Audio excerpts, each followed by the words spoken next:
statistical, so unpredictable, here on SNL Stats.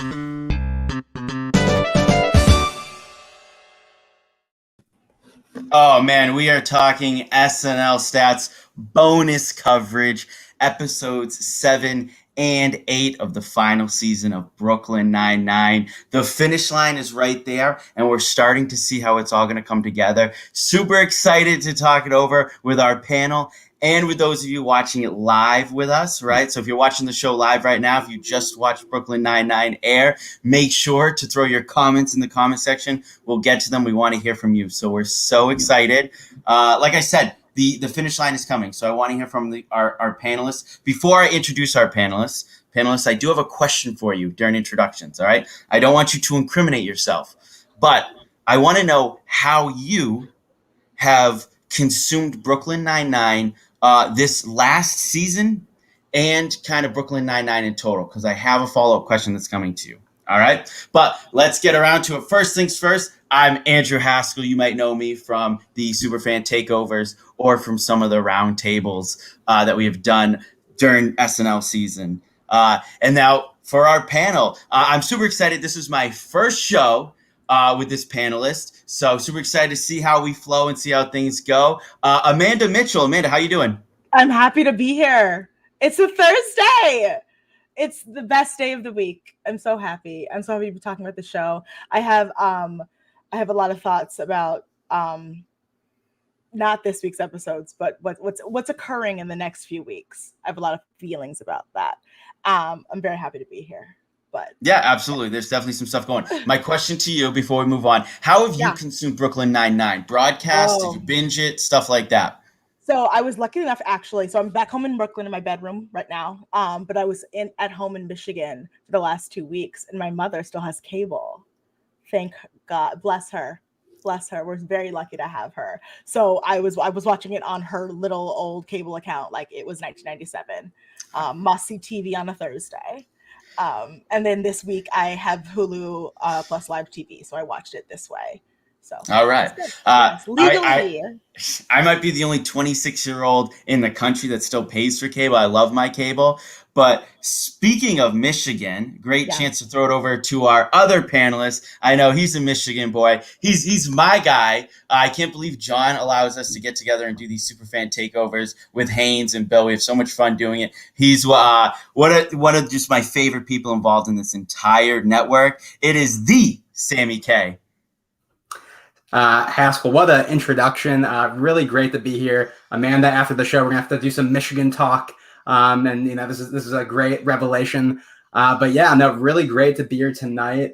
Haskell, I hope you do a great job, but not too great of a job tonight so that you don't come for my spot as the host of the Superfan Takeovers. But my history with Brooklyn Nine-Nine, as far as like how I consume it, is when the show got canceled. That is when it was like always on my radar.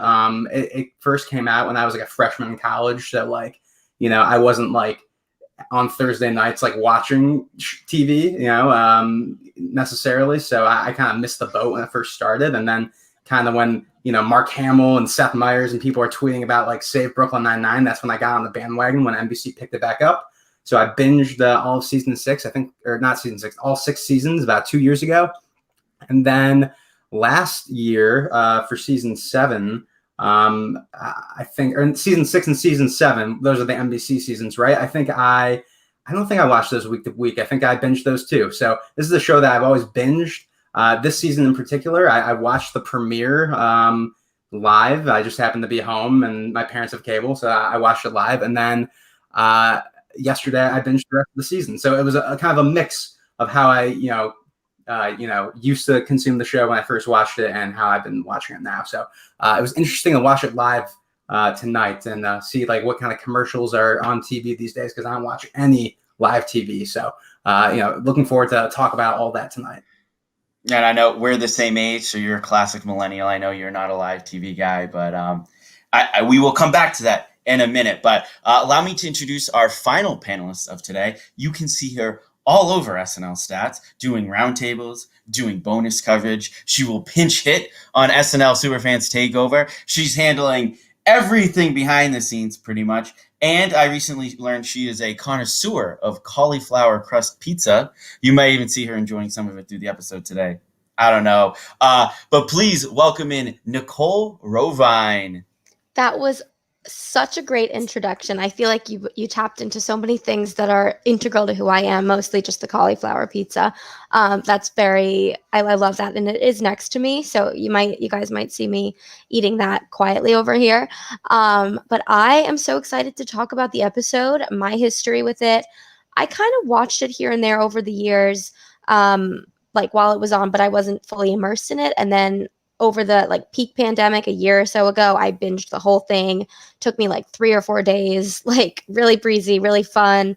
And so now I'm at my parents' house right now, so there is cable here, but I forgot how to use my television until recently. Like I feel like how my parents feel about Hulu and Netflix is how I feel about my television. Like I don't know how to turn it on. Like it takes 2 remotes. I feel very out of place, out of my element. It's a scary feeling. Because even like the little live TV I watch on the computer on my phone. But lately I've been kind of like getting a little more into my TV itself again.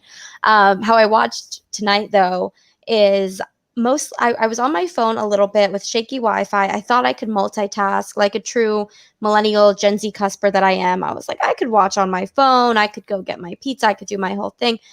Didn't work. The Wi-Fi was shoddy. So I sat down on my computer, nbc.com/live. That was it for me. And it worked. But yeah, I have been loving the season. I think there's a lot to unpack about it, and I'm excited for tonight to talk. All right. You guys make me feel so old. I love my cable. I love cable. I love NBC. Oh, man. But specifically, this is why I ask you guys the questions as we go back around the panel. Neither of these episodes were the penultimate episodes of Brooklyn Nine-Nine. Those will technically come in 2 weeks when we get episodes 9 and then 10, the finale. But this was the penultimate block of episodes as they do them in 2s. So I think it's time to really look at what the legacy of Brooklyn Nine-Nine is this final season and in total. So my question to you as we think about that and we look back on this season is, where does Brooklyn Nine-Nine rank in terms of final seasons and in total, I guess, quality and legacy compared to shows that came just an era before it? The Office, Parks and Rec, 30 Rock, Community, on other networks, shows like How I Met Your Mother, stuff like that. And my question to you guys is, would it have been a different show? Would it have a different legacy if it was during that era where people watched network TV more? Maybe they weren't catching up on it a season later as much as they are now.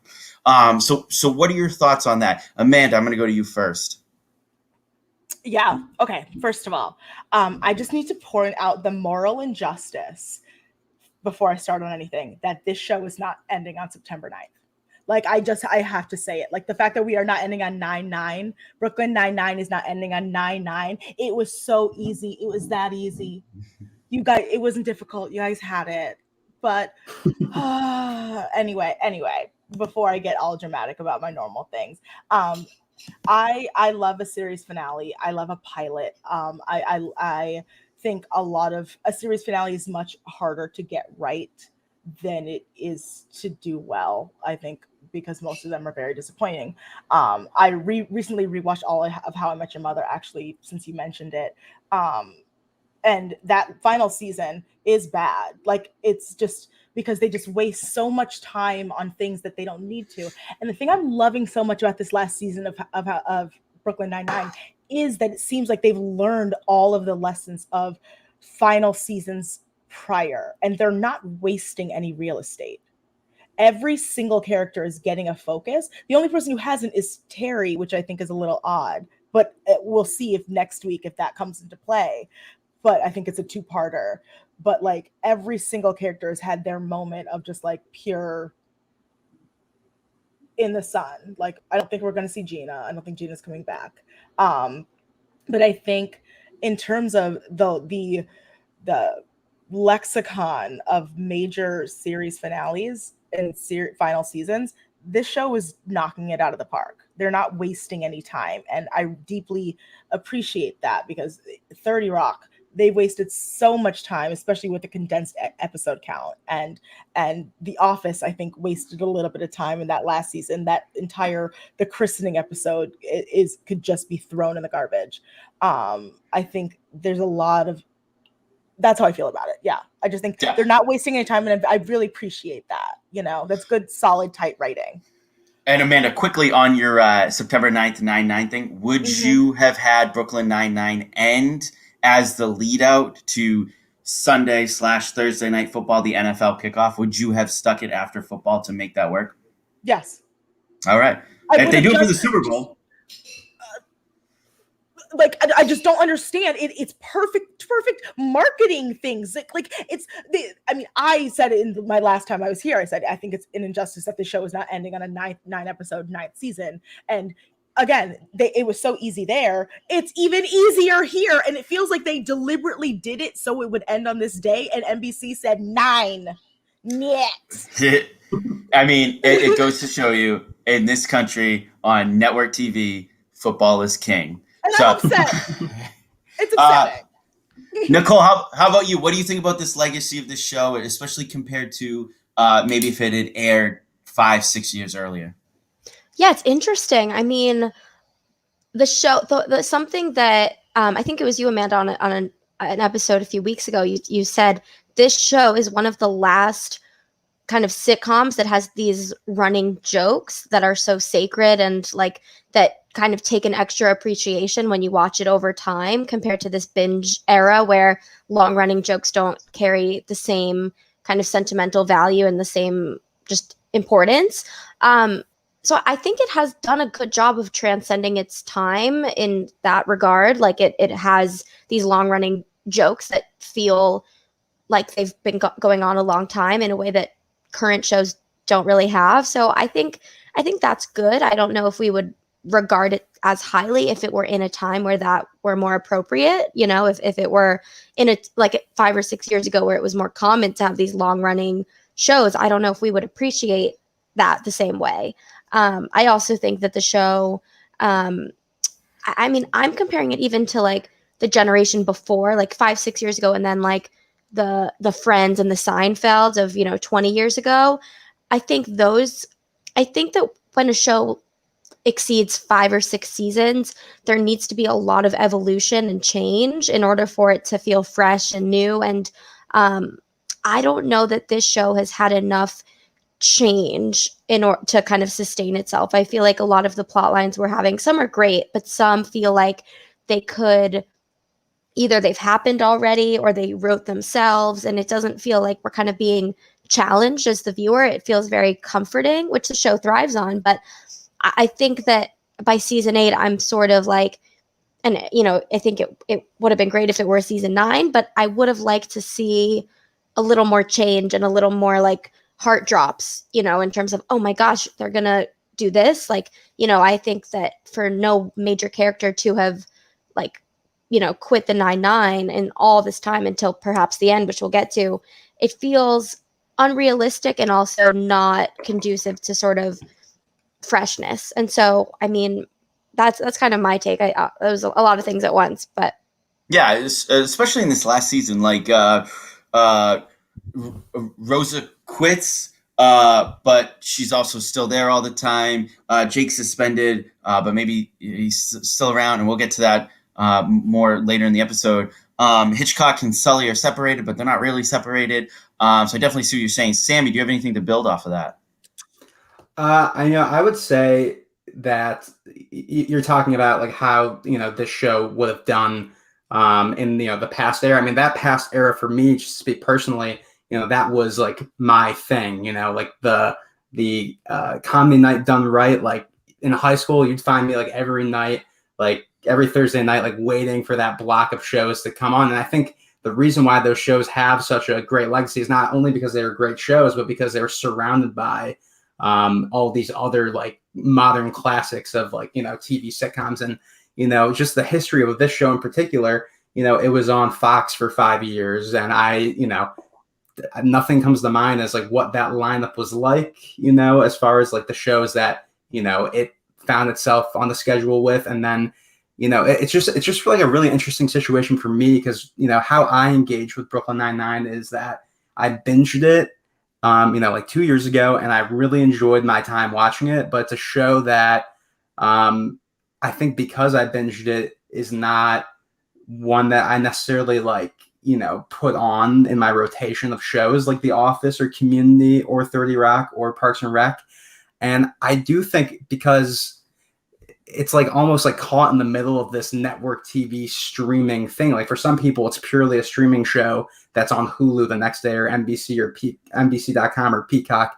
And for other people, it's something they watch week to week. So maybe those people who have, you know, maybe not necessarily had to been there since the beginning, but, you know, found it along the way when it was on TV and engaged with it that way, like put it up with those other shows. But for me personally, I do think just with the era it's in and like the changing times, it does not have that kind of, you know, place on the kind of lexicon for me. And I do think, you know, if it did, you know, air like 10 years ago, you know, with those other shows, I do think its legacy would have been more cemented with those other shows. Great show. I'm on the podcast because I like Brooklyn Nine-Nine.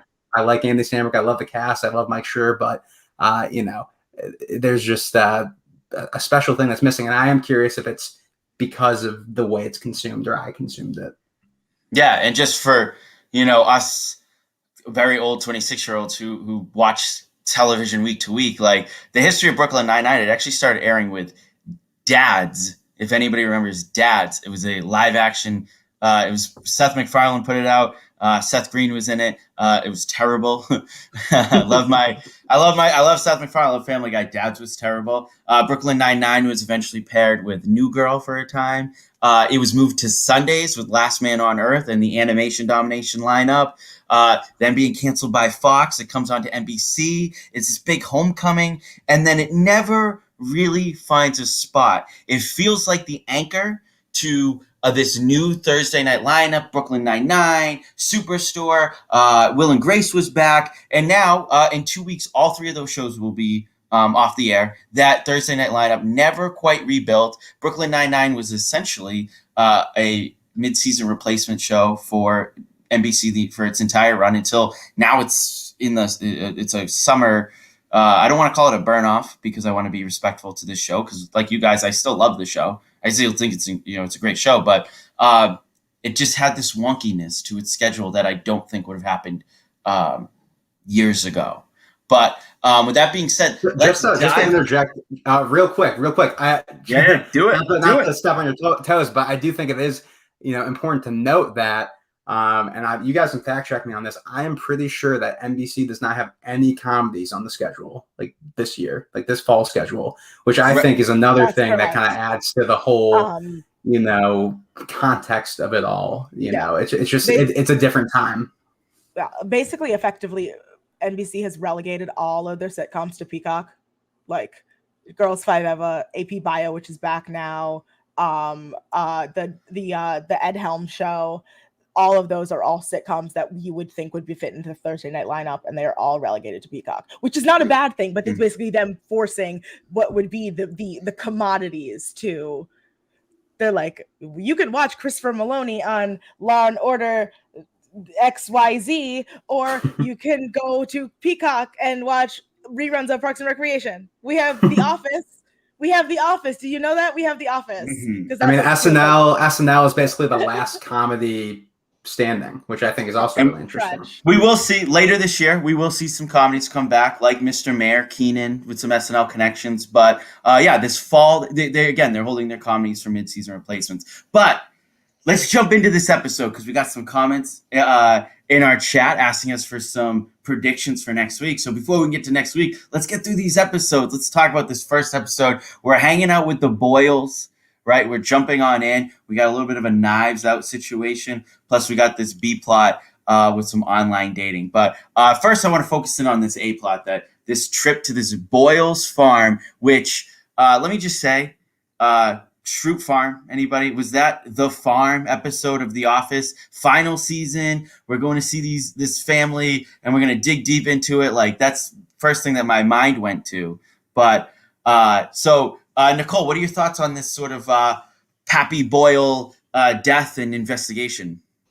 Yeah, I mean, it feels like a good sort of Boyle centerpiece episode. I feel like this is the most Boyle centric we've gotten so far and that we're going to get. To me, Boyle always feels it's an ensemble cast kind of anchored by Andy Samberg and Andre Brower. But I feel like of the ensemble, like Boyle feels like the least main central character. His roles usually are in service to another character more so than in service to himself. I'd say more so than anybody else out of the main people.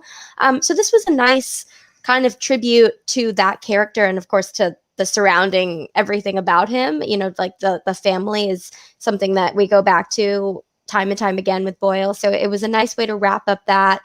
I thought it was the perfect realistic, unrealistic plot line. The how he's not really a Boyle, but he's so, like, how do you even explain the resemblance? It's because Boyles are coddled so much when they're little, so they all look alike, act alike, everything. I thought that was a perfect example of a plot that was obviously crazy and unrealistic, but realistic, you know?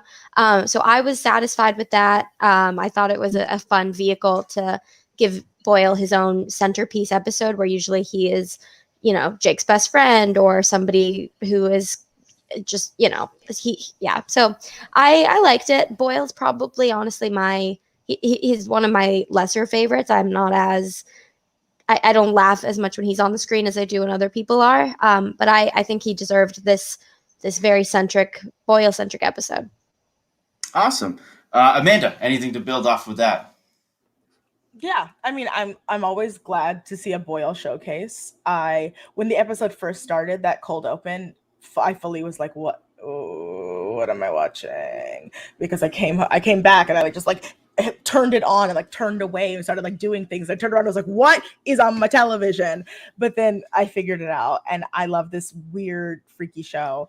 I am glad in ways, again, this was purely a filler episode in my humble opinion. It kind of existed, like you said, to be much like the farm episode of The Office. Like, it was there to kind of take everyone off, do things, you know, diddle daddle elsewhere, give Boyle his own thing. I think less with the hope of giving it a spinoff than the farm was, but I think in this case the B plot was so beautiful and so strong that it so outwashed a lot of the Boyle content, because every time it was focused on Todd. That's all I cared about. Todd. So yeah. Sticking with that cold open for a second, I loved how I at first was like, what are we watching? But it felt like as each Boyle went on, it was like they looked more and more like Charles. So you were like, oh, these are going to be Boyles. And then eventually they mentioned the Boyle name. And you're like, okay, I got what's going on here. Sammy, what do you think about that cold open and kind of jumping into this Boyle universe? Sure, yeah. Well, you know, as I kind of alluded to before, you know, I'm not used to watching live TV. So I was trying to get the YouTube TV working on the real TV, and I'm like, am I on the right channel? Like, I really thought, like, you know, I was watching something that was not Brooklyn Nine-Nine. But, you know, I feel like I'm going to land the kind of softest on this episode. It feels like I did not. It's interesting the way that these episodes are kind of paired together. Because like when you binge them, different from watching just like the two like right next to each other with commercial breaks and everything like that. And for me, like putting this one up against the second one, I automatically in my mind as I'm watching the second one, I'm like, oh, this is way more like what I'm like wanting from the final season of Brooklyn Nine-Nine. I, you know, enjoy Boyle as a character. I love Joe Lo Truglio as an actor and everything that he pops up in. And, you know, I do like the way that he plays off other characters, as Nicole kind of mentioned before. But, you know, as far as like the Boyle lore, you know, sometimes it was just kind of weirdness for weirdness sake, which, again, like there can be a lot of good comedy mined from that. But for me, kind of what Haskell, you mentioned, like immediately this just felt like Schrute Farms light to me. And the entire episode, I was kind of just way more invested in the B plot and wanting to go back to that. And every time we cut back to, everything going on with Boyle, I was not as engaged in. And it is an interesting choice to frame this during Jake's suspension, because they kind of touch on, oh, well, you're trying to like turn this into a case sort of thing. And then I feel like they kind of don't, take that kind of character point or beat with Jake any further as far as just a mention. And then, he's off suspension the next episode. So a little more mixed on this one, but, enjoyed the B plot for sure. Yeah, and that's a good jumping off point, because we do kind of get into this case because Jake is suspended, and we kind of get some formulaic storytelling where he wants to solve a case and something falls into his lap where he doesn't actually have to be sort of in an official capacity. But, Sammy, you bring up a good point where I think in both episodes, but we'll keep it to this one for now, they decided kind of this weird pattern of like Jake's suspension now feels very thrown in. And we know that this entire season was scrapped and put back together. And I wonder how many of these stories were already being ready to be told, and then they just had to put in some other stories in light of real world events to kind of make it all fit. But Amanda, do you feel like the show did service to Jake's suspension for some really specific, and some important things that he did in a previous episode? I forgot he was suspended. Like, I just fully, like, until he said it, I literally was like, oh yeah, that happened. That makes a lot of sense. He deserves that. Like, that makes a lot of sense. So I fully forgot that he was suspended. So I feel like that answers your question. Yeah, right? yeah.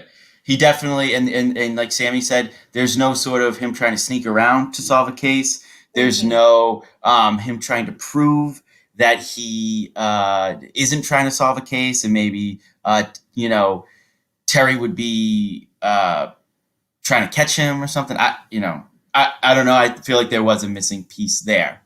But let's jump on over to the B story, because I feel like just on quick reactions, I feel like you guys maybe were a little bit happier with the B story. This was when Rosa and Amy are kind of getting Captain Holt into some online and dating apps in order to maybe prove to him that he should be with Kevin. And then we go through his sort of date and stuff like that. Originally for me, as we started the episode, I said, Captain Holt and Kevin again are not back together. Like, it feels like there was a start and a stop to this entire storyline this season of them getting back together. But in the end, it kind of worked out, and we got kind of the episode we've been waiting for. But Nicole, what are your thoughts on this B story? Oh, I loved it. And I also loved how I think they're doing a great job of putting episodes together that have at least one of the two plots really go together. And in this one, I think it was Kevin and Holt's relationship. So I was really happy to see these episodes back to back for them. But I love it. And I think I'm really happy that they're having relationship issues, whether I hope that they reconcile them, but I think it is in service of a different kind of gay representation for the show. Showing a very happy, stereotype subverting gay married couple for 8 seasons is beautiful and very important representation. But I think that to add layers to it of like the online dating and of the all that sort of messiness of it, I think is really great. And we have just seen this sort of perfect glorified couple, like the most healthy, least kind of not complicated, but the most sort of steady and predictable couple kind of has been them, except Jake and Amy. We all sort of saw the trajectory from the beginning, but since the get-go, it's they've been together. So I think that these relationship issues have just been in service of a lot. And I think that this should have happened sooner. I think they should have had this in season 3 or 4, just because these stories they're telling are so valuable and dynamic and interesting and representation wise really important. So yeah, I mean, I think that the theme we're seeing is the show tends to glorify things, which is it's a type of representation that is really excellent, but I think it's being kind of forced to, maybe even against its own will, forced to like do things it didn't plan to do. And I think that's actually really a great thing, because I think this would have been a great thing to happen, a long time ago. Yeah, definitely. Holt has one of the best lines, I think, in the episode. I love when you can subvert, expectations. And I think one of the expectations is when you get an older person on a dating app, everything's going to be new. But he kind of had the best line where he says, this is online dating. And Amy's expecting him to not understand. He goes, no, it's pretty much the same thing. You have to choose somebody based on their looks. So I thought that was a great line, subverting expectations. But Sammy, what did you think about watching Captain Holt on his dating sites? Well, I thought it was hilarious. And this season is really, and again, maybe because it's just so fresh in my mind, but I feel like this has been discussed on these after shows before, but Captain Holt and Andre Brower on this show are really like the secret sauce that takes us from a good show to like a great show. I think his interactions with, all of the characters, his deadpan, and the way that he can, subvert that kind of performance, as we see in the second episode, which we'll get to that. But another point I'd like to make is that, this is kind of how you do final season relationship issues. This is, if we look back at The Office, like season 9, everything that they did with Jim and Pam, I think is not what, personally is what I engaged with and enjoyed. And I think this is a much more kind of real look at things. And I do think it is kind of interesting to Nicole's point that the show, when it started out, the whole pilot episode where, it's revealed that Captain Holt is gay, it is played off as just like a kind of nonchalant subversion of expectations thing. So to kind of in the final season be like, well, this is where we are in the world, and these are the type of relationships that, we can't just do it, or we shouldn't just do it to do it sort of thing. We gotta like actually like take this character and say something with it, I think is great. And his plot was just funny. Like the one line that I do think we got to mention is the PhD MD joke about the pretty some I don't remember the actual acronym, but it might have been pretty huge dick and medium dick. Maybe that was it. Yeah. I don't know. But that was great. Just hearing Andre Brower say that was fantastic. The best part of that is Brooklyn Nine-Nine through all of this has continued that tradition. They were not allowed to use bleeps on Fox. And it was when they first got to NBC, they were like, we're going to say some ridiculous stuff and just cover it with bleeps. And this entire run that they've been on NBC, they have used that. And it's something that I don't think for a long time, if ever, has really been used that effectively on network TV. Like, just use the bleeps. The bleeps are funny. Just hearing the bleeps. So I wish more shows would try that. I like that joke. I do have to point out, because I am just a jerk this way.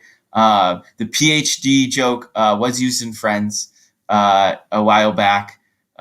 So I just got to point that out. But that's not even the part of the joke that works. It's going back to Captain Holt, and his nonchalant, like, oh, it's medium dick. Okay, I get it. Like, and just letting it roll off the tongue. So I give them credit for that. But Amanda, you had told us that you constantly just wanted to go back to this B plot through the episode. So let us know, what was your thoughts on this B plot? Nothing on this show makes me quite as happy as when Rosa and Amy team up. Like, I think they are the two powerhouse women who, like, it's like when they go up against like they're on the same team, it's great, amazing, I love it. And I just love seeing Melissa Fumero and Stephanie Beatrice's dynamic. They're just truly, both of them, incredible actresses. I love that, and I just love seeing them just supporting Captain Holt. Like, that's all they have to do is just be there just to support him and all of that. It just made me so happy. My favorite line was the line when Amy said something, it's just like like it's online dating, it's terrible. And then Holt was just like, yeah, I know. Like we all know it's terrible. It's always been bad. And I was like, that's great. I'm glad that it's like, that's my favorite subversion. And I just, every part of this, but I think just to go off of what Nicole said about like the importance of representation, I think in this last season, yeah, they had to do a lot of things that they weren't prepared to do. But I think we're getting a comedy that's not making light of any part of the rough parts of life. Like Jake and Amy talk about how hard parenting is, and seeing and Kevin and Holt go through like actual marriage problems, and like knowing it's like okay, they may have reunited, but they're back in therapy and they're working with a therapist. They're not like back together instantly. Everything is hunky dory happy immediately. And like watching Rosa and Jake reconcile with the morality of their career paths and all of that stuff.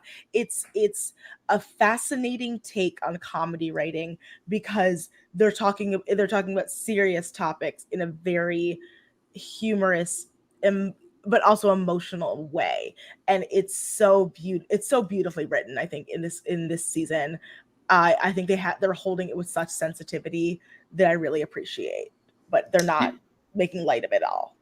Yeah, and one last thing I just want to like tie on to this episode is I do feel we have to mention the representation in the kiss between Kevin and Captain Holt at the end. That is different. That's different for network TV in a couple of ways. But first, we saw two gay characters kiss, and one of the for years we talked about representation through Modern Family and Cam and Mitchell on Modern Family. But one of the big kind of drawbacks and one of the criticisms that people had was you were never going to see them really kiss on network TV. They were going to act like roommates, and there wasn't a lot of public displays of affection that you would see in real life. And we saw, as much as you can see, I guess, in acting, a real life kiss between two gay characters on network TV that didn't really hold back. And I think that's like a nice, I think, little parting gift for Brooklyn Nine-Nine to say that we're putting that out there. And there may be detractors because I don't know if either actor is gay. But I think for the moment, it's something to be celebrated.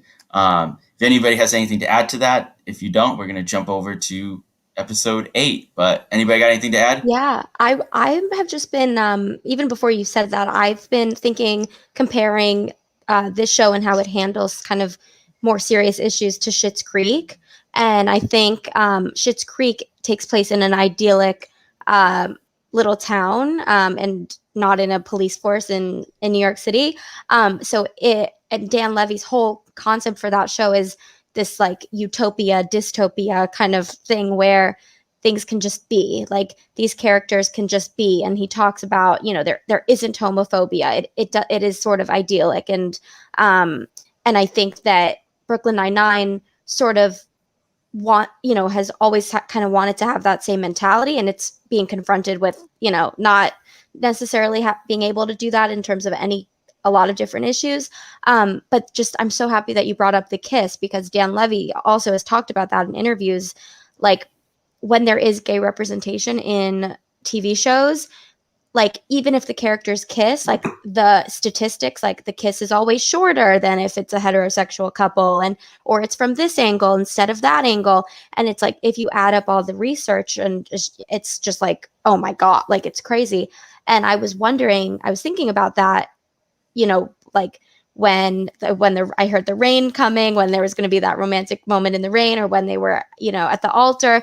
And at both times I was thinking about, these interviews with Dan Levy that I've read. And I was very happy with the, like it felt like they were aware of that. And they were like, this is going to be a long kiss from all different types of angles.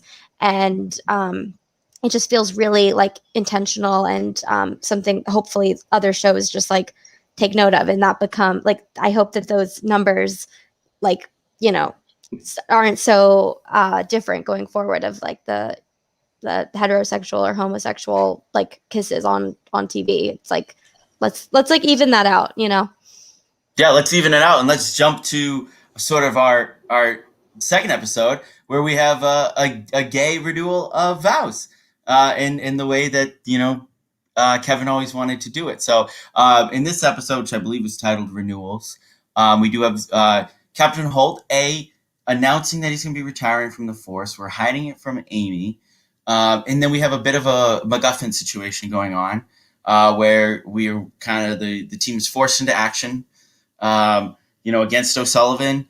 And they kind of get the plan going while they're hiding it from Kevin in the renewals. Before we jump in, I just do want to note, because I picked this up in the opening credits. This was presumably the last episode of Brooklyn Nine-Nine directed by Beth McCarthy Miller, former SNL director.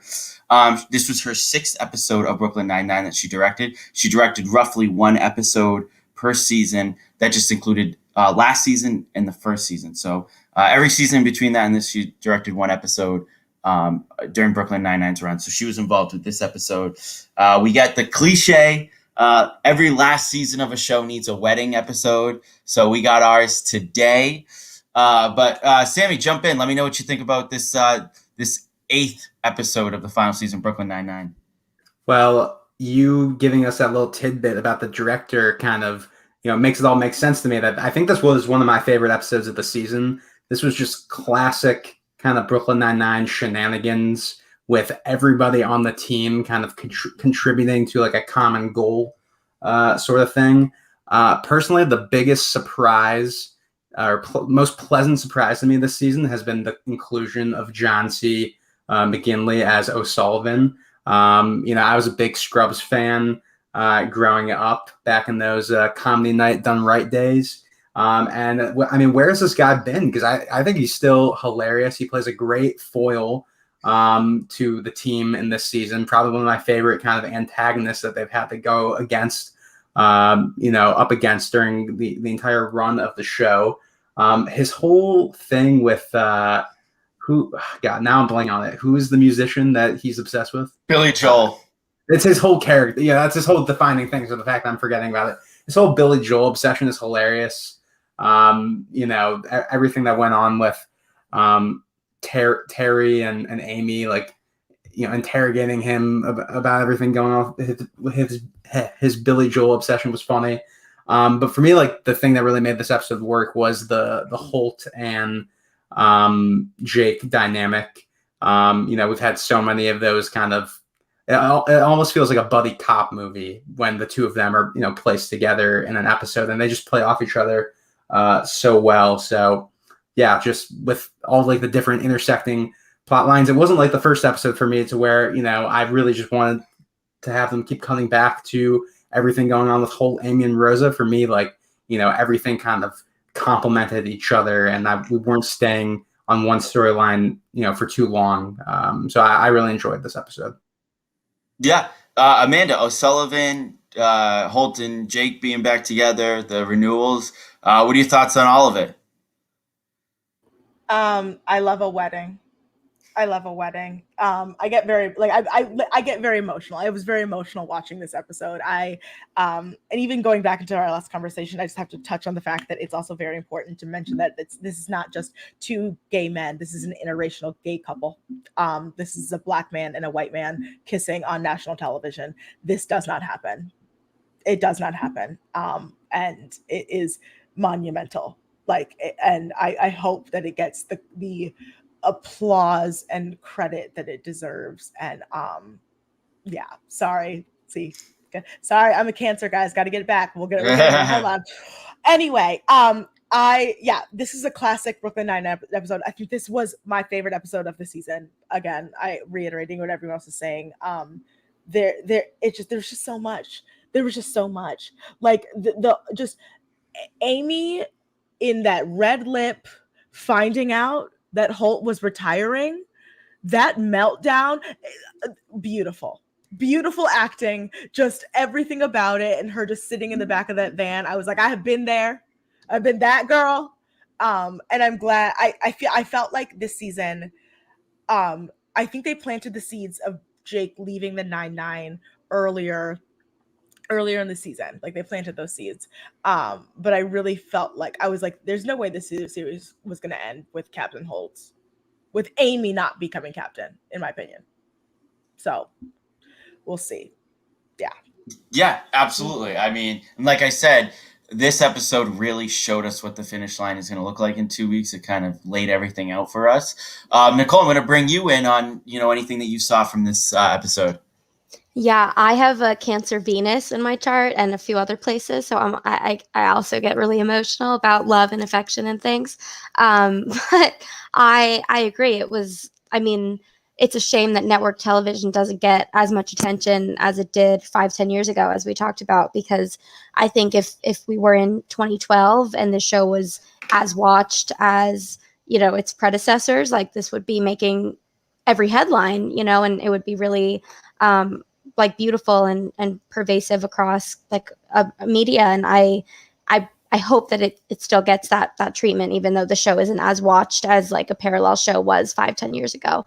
But yeah, I think that the seeds are being, like, the seeds that were planted are kind of growing in a more organic way than maybe when I was on a few weeks ago. I thought that things were more jumbled, and it felt like the beginning episodes that were written and then there were episodes that were written after those were scrapped were kind of, there was some tension and friction, and it felt like it didn't feel cohesive. And now to me, it feels a lot more cohesive. So all these different plot lines feel like they were written together, whereas a few episodes ago, it felt like one was written, they were written separately, the A and the B. So I'm starting to feel that cohesion. And I think we felt that with Terry's call with O'Sullivan when Amy was in the ear and then O'Sullivan was in front of his face, and they had that, parallel conversation. I think that's a great example of storylines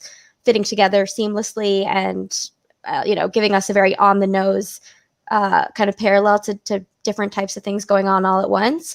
So that was satisfying to me. And then, yeah, I mean, I think a lot is happening, and I'm curious to see the media coverage of it, because a lot of beautiful things are going on. I like that. I like that Holt has had this moment of like almost leaving, and I think it's going to be Jake, and I think Holt will stay involved in what he's going to do with police reform. I agree, Amanda. Amy had to be chief, like that's what we want and need. And then they kind of hinted at subverting gender role stereotypes in their marriage. Like the very last scene, Amy said, "What are we going to do? I'm going to be busy. I'm not going to be able to do this for Mac, that for Mac." And Jake had this very knowing twinkle in his eye of, "It'll be fine. Don't worry. We'll work it out." And there was this very knowing look. And I think that is implying, that whether he's a stay-at-home dad or he is doing something part-time, or just either way having a much more laid-back career than Amy does, I think we're definitely headed in that direction. And I've liked the subversion of gender roles in their marriage that we've seen. I mean, for the whole series, I think they've done a great job with that, but especially this season, I'm noticing it a lot, and it feels subversive, but also in tune with their characters. It's not just like, let's subvert gender stereotypes because that's trendy and cool. It actually goes with their personalities really well and really seamlessly. So I think they're a perfect couple to give us that representation with. Yeah, absolutely. So we're almost to the finish line here, guys. If you can believe it, we've been talking Brooklyn Nine-Nine, episodes 7 and 8 for just about an hour. Before we get to wrap-ups, I want to hear all about, any last thoughts you guys have on these episodes and kind of your opinions on the last 2 episodes. I just want to quickly run through some notes from this episode that I just feel have to be thrown out there. Captain Holt's not breaking character on Maxwell until they're in the basement was classic. The line of the night had to be, Cheddar considers shrimp bougie. Cheddar finally, I feel like, got a good episode this season. And lastly, a character trait that I know wasn't possible, maybe even up until this year, but this idea that Jake is has no idea what cryptocurrency is, but he's heavily involved with it. He's invested in Mets coin, which is the first cryptocurrency, which is the Mets. He doesn't quite understand it. I thought those were just they just had to be mentioned because those are some of the best points of the night for me. But I'm going to jump around real quick. We don't have to do full goodbyes just yet. I just want to know what you guys think of these 2 episodes, and then what you think the last 2 episodes are going to look like. So, Amanda, we're going to start with you. Give us your thoughts. I think the next 2 episodes are going to be very emotional. No lies it. I think there's going to be a lot of, in terms of, I don't know who's going to show up. I mean, like, they've killed off a lot of people, surprisingly. Like, a lot of the people who would show up are dead. Like, Madeline Wunsch can't show up. She's dead. So there's all of those things that I've been worried about and thinking about. But I think the finale is just going to be we're getting a final caper. I think we're getting one last caper. Like a fucking, sorry. I do it every time. Those cost money. Halloween heist. A Halloween if we were heist. on NBC, we could bleep it out. A Halloween heist. Another one of those. We're gonna get probably in the last episode, probably the last 2. I would put money on it. Other than that, I think it's just gonna be an hour of where we want more. I think it's gonna leave us wanting just a little bit more, and I'm gonna be sad about it. So, all right. That's I think we all will. Sammy, what are your thoughts on closing thoughts on these episodes and the last week of Brooklyn Nine-Nine coming in 2 weeks? Yeah, I mean, just I feel like I didn't get to mention this when I was talking about this past episode, but the seductive Holt, everything in that house with O'Sullivan's mom, again, just to reiterate my praise for Andrew Brower, I thought that was great. And yeah, overall, I do think the Boyle episode, was probably my least favorite of the season, but still solid, definitely filler. And, glad to see, Joe Trogio have some kind of, spotlight as we wrap this up. As far as looking ahead, I do think, the finale does have some legwork to do as far as, what ends up being the ultimate sort of payoff for Jake's character. We kind of alluded to earlier in our discussion about, I feel like a lot of the speculation last week was during this suspension that maybe we would kind of get a peek at where Jake's head was at with, his place in the 9-9 and being a father, and how that all, is what is that all going to mean as we kind of wrap up the show. So I do think if the ultimate end game is, which I do feel like, the last couple minutes of this episode alluded to, that he's going to become a stay-at-home dad, which I think would be great for his character because of all the daddy issues that, are like ingrained in Jake's character. I think that's like a perfect kind of ending for him. I do think the finale does have a little work to do. And if we are getting some sort of Halloween heist, and if we're getting some, characters, it seems like, the finale is billed as like a part 1, part 2. So maybe that'll help. We're not dealing with, 2, kind of one-off stories. We have like a whole hour to dig into. But I'm excited, and I'm curious to see where they go and where they kind of leave off with Jake and his journey as part of the 9-9. All right. And Nicole, what are your thoughts? Yeah, I agree with everything. I think the finale does have a lot of work to do. I really wanted to see Gina. I am less sure that we will than I was at the beginning of the season. Although if anybody to come back for the finale, it would be her. A lot of the people that I maybe would have wanted to see, I'm kind of over the idea of seeing them now because I wouldn't want them to take space in the finale, like a Wunsch kind of like from the dead or something like a flashback with her or whatever it is that would allow her to come back. I'd love to see her, but I think for me, Gina is the one character who I would like to take up space in the finale. Everyone else, I'd maybe rather not. So Gina, I hope would come back. I feel like I might have, I would have seen something on Dumois or something. Like if she were filming, I feel like maybe we would have seen something on a gossip magazine or whatever. But maybe she's there. I do hope she's there. And then, yeah, I think that we're getting the seeds in though. So something I noticed this episode was there was a full circle with Jake and Holt. Holt was asking Jake for advice. He said a few times, "What would you do in this situation?"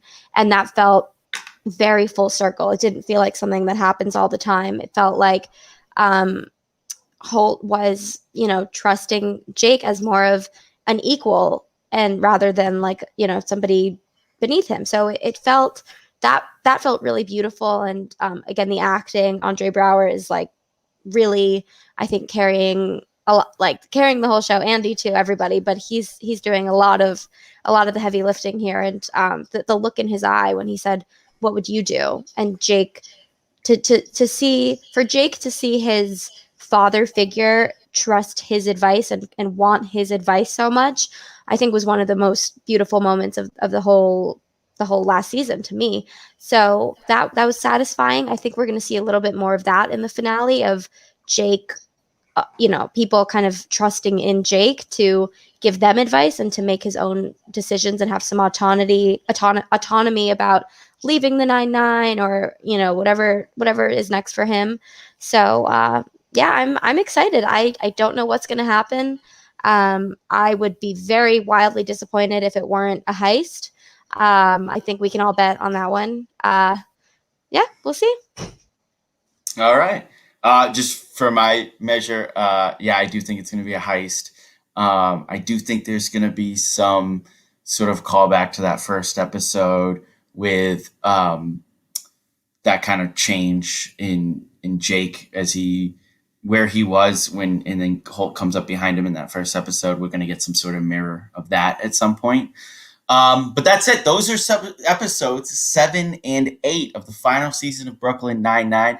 Want to thank everybody that kind of came in and watched this live with us and commented and got involved with the show.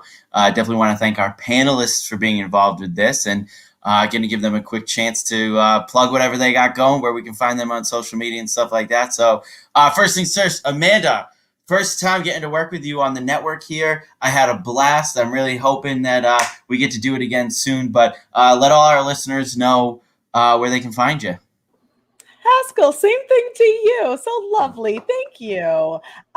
You can find me on Twitter and Instagram at Loch Ness Manda, as you can see, like the scary Scottish monster over here. You can also listen to my other podcast. It's about America's Next Top Model, called America's Next Top Best Friend. Anywhere you listen to podcasts, it's over there. Go listen to it. We have fun. That's it. Definitely go check it out. Next, I want to thank my absolute partner in this network, the Sammy Kay. He's the king of TikTok. We're going to get him on MacGruber. # get Sammy on MacGruber. Sammy, where can the people find you? Haskell, thank you so much for steering the ship today. It was nice not having that pressure on my shoulders. You guys can find me at that Sammy Kay on Twitter, Instagram, and TikTok, which I recently took a little summer hiatus on, but I'm back and better than ever. So check me out over there. Also, I do want to plug our last week's SNL Super Fan Takeover. I thought we had a really excellent conversation. Haskell brought this idea to the table, talking about all things SNL rumors and predictions. It is the summer season that's almost coming to an end. So we talked about our favorite SNL rumors and predictions over the years. I learned a lot in this episode, so I hope if you guys have not had the chance to check that out, please do so. Awesome. Yeah. And our final panelist, she is the backbone of everything that we do here. She's always hard at work. Nicole, let the people know where they can find you. You're so nice. I am at Nicole Rovine on Instagram and Twitter. Nothing really to plug. Just keep on, following us at SNL Stats on Instagram and Twitter. Nothing to plug personally, but for the network, we have a lot of really, really exciting things going on heading into the fall. And I think the season of SNL is going to be really interesting, and we have a lot planned to make that viewing experience more interesting, more thoughtful. Just stick around and stay tuned. Yeah, absolutely. For everybody else, you can find me on Twitter, Andrew E. Haskell. Please check it out. If you're in the New England area, I got stand-up comedy shows coming up all the time. I would love to see some SNL Stats fans show up, and I have that standing offer. I will buy you a drink. But please also make sure you are following SNL Stats on Instagram, on Twitter. Make sure you are subscribing to the podcast wherever you get your podcasts. Looking back, it has been a busy summer. We had SNL fan takeovers. We had bonus coverage. We had interviews. I mean, who works harder than us? All right. Please make sure, go back and watch our interview with Siobhan Fallon, former SNL cast member. She's a dear friend of the show. And go check out her new movie, Rushed, in theaters and on video on demand. She is the best. So make sure you go support that. Looking forward, we got no Brooklyn Nine-Nine next week. My dear friend Tom Brady has to go play a football game on Thursday, get some sort of ring or something about that. But Brooklyn Nine-Nine will be back in 2 weeks. John will be back in the main chair, and he will be helping recap the Brooklyn Nine-Nine finale. So make sure you tune into that. And then, believe it or not, SNL's right around the corner. We'll be right back with SNL coverage. We'll have our round tables. We'll be talking stats. I'm so excited for what this season's going to bring, and I'm so happy that everybody would come join us to talk this final season of Brooklyn Nine-Nine. Thank you to all the panelists. Thank you to all our listeners, and we will see you next time, guys.